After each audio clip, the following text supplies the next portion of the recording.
Hi there, welcome to our drawing tutorial.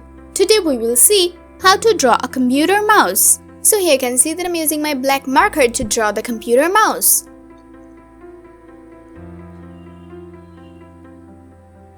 It's looking like a jelly bean. Haha.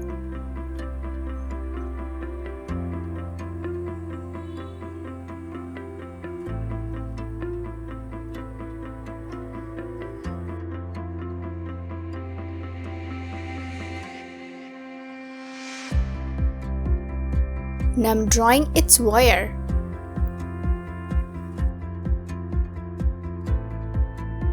For the coloring, I'm using my pencil. It's really easy.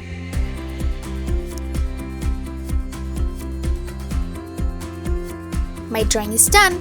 Thank you so much for watching.